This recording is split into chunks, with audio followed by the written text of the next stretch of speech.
প্রিয় দর্শক, আসসালামু আলাইকুম। আজকে যে ভিডিওটি আপনারা এখন দেখবেন সেটি হচ্ছে বাগেরহাট জেলার রামপাল তাপবিদ্যুৎ কেন্দ্র। এখানে কয়লা থেকে বিদ্যুৎ উৎপাদিত হয়, বিভিন্ন জায়গায় যায়। তারপরে আমরা বাগা বাজার, ফয়লা বাজার, সর্বশেষ আমরা যাব কাটাখালে।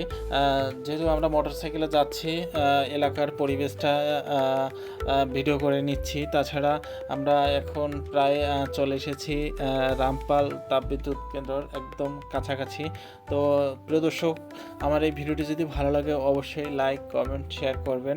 আমি একজন ছোট ইউটিউবার, আমাকে অবশ্যই সহযোগিতা করবেন। ভিডিওটি যদি ভালো লাগে অবশ্যই শেয়ার করবেন। ভিডিওটি দেখতে থাকুন।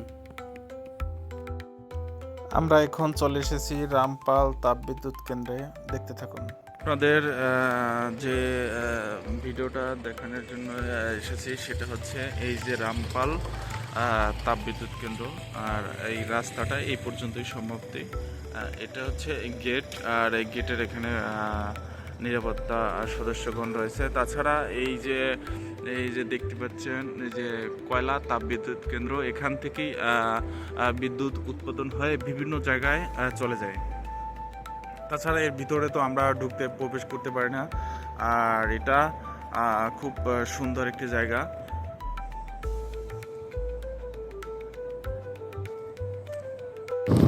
দর্শক, এখন আমরা রামপাল বিদ্যুৎ কেন্দ্র ঘুরে দেখা শেষ। এখন আমরা যাব ফয়লার উদ্দেশ্যে। যেহেতু সন্ধ্যা হয়ে গেছে, আমরা ওই জায়গাটাও আপনাদের দেখানোর চেষ্টা করব। সন্ধ্যা আরেকটি কথা ভুলে গেছি, সেটি হচ্ছে ফয়লা বাজারের আগে হচ্ছে বাগা বাজার। বাগা বাজারের ভিতর দিয়েই ফয়লা বাজারে যেতে পারি।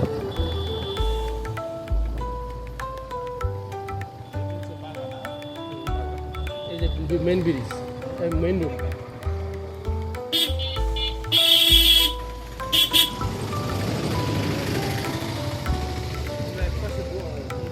না, ও কয়লা যায় খাবো না, এখানে ভালো না। আমরা এখন বাগা বাজারের মধ্য দিয়ে যাচ্ছি। দুপাশে রয়েছে বাজার। এই বাজারে বিভিন্ন জিনিসপত্র পাওয়া যায়, আর বেশিরভাগ পাওয়া যায় চিংড়ি মাছ। আর এখন আমরা মেইন রোড দিয়ে ফয়লা যাব।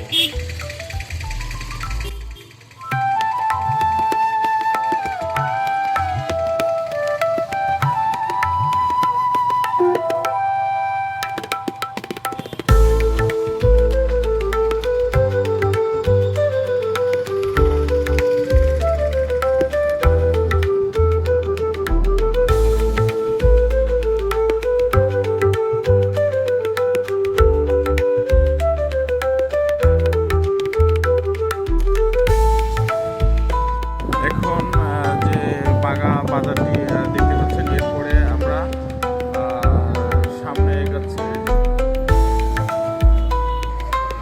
আমরা এখন ফয়লা বাজার যাব। বাগা বাজারটা আপনারা দেখছেন।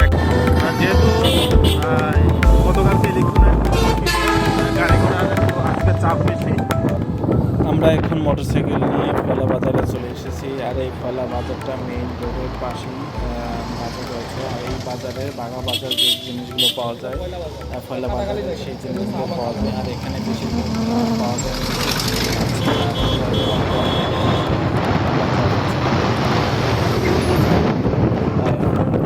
সন্ধ্যের সময় একটু নাস্তা করবো, যেহেতু আমরা চলে এসেছি। আর দুই পাশের ভিডিওটি আপনারা দেখতে পাচ্ছেন। আর দেখার পরে এই যে গাড়ির একটা স্ট্যান্ড আছে, ছোট কার গাড়ি। আর এই কার গাড়ির পাশেই একটি মুরগির দোকান। এখানে ভাপা পিঠা আর ডিম পাওয়া যায়। তো আমরা দুজনে পিঠা খেলাম, খুব ভালোই লাগছে। সন্ধ্যার সময়ে পরিবেশটা খুব ভালোই লেগেছে। আর কিছু কথাবার্তা বলেছি, তার কিভাবে বেচা কিনা হয় সব কিছুই আমাদের খুলে বলেছে। খুব ভালোই লেগেছে। আর ভিডিওটি কেমন লেগেছে অবশ্যই আমাদের কমেন্ট করে জানাবেন। যতটুক পেরেছি ভিডিওটি আপনাদের দেখাতে পেরেছি। আরও সুন্দর সুন্দর ভিডিও পেতে বা কোন ধরনের ভিডিও আপনারা পছন্দ করেন অবশ্যই আমাকে জানাবেন। আমি ওই অনুভূতি আপনাদের ভিডিও বানানোর জন্য চেষ্টা করব। ধন্যবাদ। আল্লাহ হাফেজ। আসসালামু আলাইকুম।